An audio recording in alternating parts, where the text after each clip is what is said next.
This is quite a tricky one. Some might argue it's the hardest part of this particular build.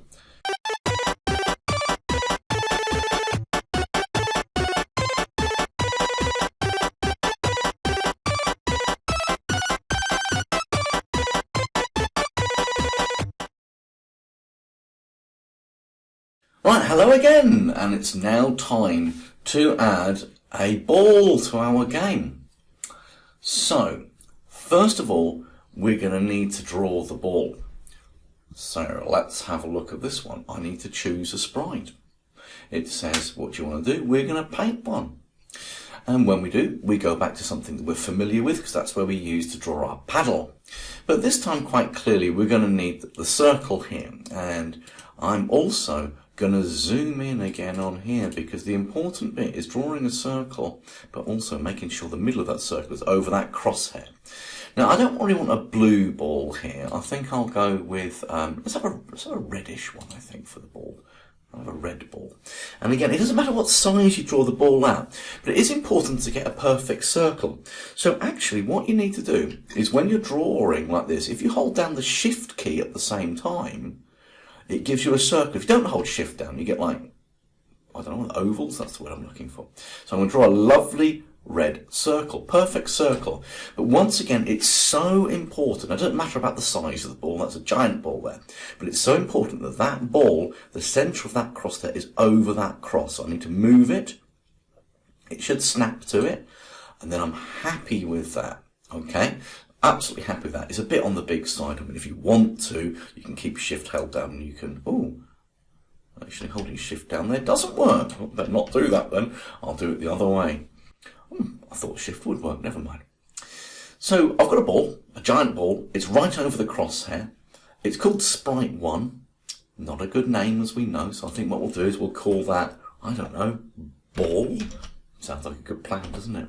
Ball, and again, it changes down here. So now we need to give it some code. And again, I'm going to give you several blocks of code here. But we want to say, for the ball, look, that's really annoying because the paddle keeps moving when I'm trying to do this. I'm almost tempted to go and break the paddle code. If I will do just from, no, we'll leave, we'll just put up with it. We want to say for the ball, when the game starts, you want the ball to be about here, and then it's going to go off in a random direction, either that way, or straight up. Who knows where it's going to go? It's going to pick a random direction. But one thing's for sure, it needs to start just above the paddle somewhere, in the middle, I would have thought, and then it needs to go up at a random angle, and it needs to be much smaller. Okay, so here's the thing. Here come the blocks of code that you're going to need to see if you can solve it. So we know that it's going to be when the game starts. We've already used the set size to. The ball is too big. Let's change the look of it. Set size to 100%. We're going to need that one. And we're also going to need to tell it to go to a specific location, which we did with the paddle as well. So again, we're going to go to motion and we're going to need that go to, where's it gone? There he is. We need one of those. And you're going to have to work those numbers out. Again, I would personally have the ball starting in the middle of the screen, sort of just above the paddle. Here's the thing. We have just said that we want the ball to go off in a random direction. Now, I think I got rid of it a moment ago. I think we need to bring it back.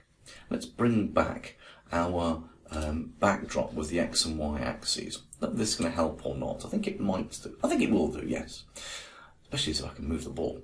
So if I've got my ball, when the game starts, I kind of want it to go off maybe in a random direction. It might go like up to that square there, or to that square there, or it might go straight up, or it might go a bit like that, or a bit like that.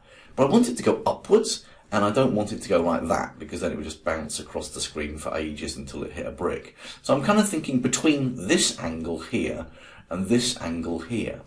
Now, if you know your bearings, you will notice, and actually you can get this from, let me have a look, point in direction. That's annoying. There we go. See, that says 90 there? Let's move that to there. That's 45. And that is 0. And that is minus 45.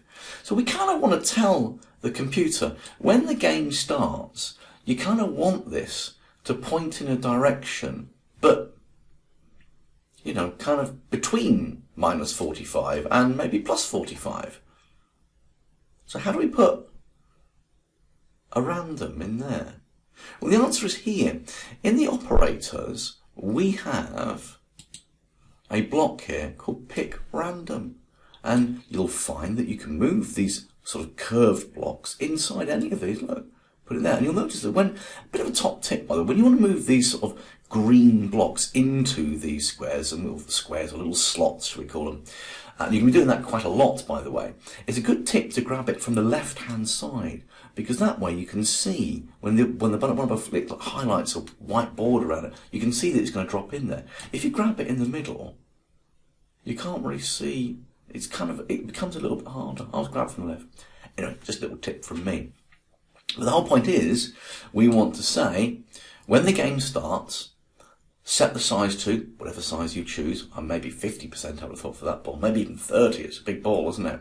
Go to a specific location. Maybe it's down here. Oh, let's move it there. Maybe I want to start there. Point in direction. Pick a random number between minus 45 and 45. Is what I would go with. Doesn't make me right. But then it needs to move. So that's clearly going to be a motion block. And we have this one, move 10 steps. But if we only have one of those, it will just do it once. Hey, that paddle, let's go back to the paddle, said forever, set X to mouse X. I think, if we go back to the ball, you probably want another forever. It's a task now. I think that's enough for the task. I think you should be able to make a ball move around the screen. 1 minute, 37 seconds later. Except there's one thing that I nearly forgot. And that's what happens if the ball hits the edge of the screen. There needs to be instruction. Luckily, look, right down the bottom here. If on edge, bounce. So this is a little bit more of a task. Number 1, ball starts there. Number 2, ball needs to be a certain size. Number 3, ball needs to pick a random direction to go in. Number 4, ball must then travel off doing that. And number 5, if the ball hits the edge, it must bounce. This is quite a tricky one. Some might argue it's the hardest part of this particular build. But luckily, if you can't solve it, there's a video that will show you how to do it in a moment. But try it. See how you get on.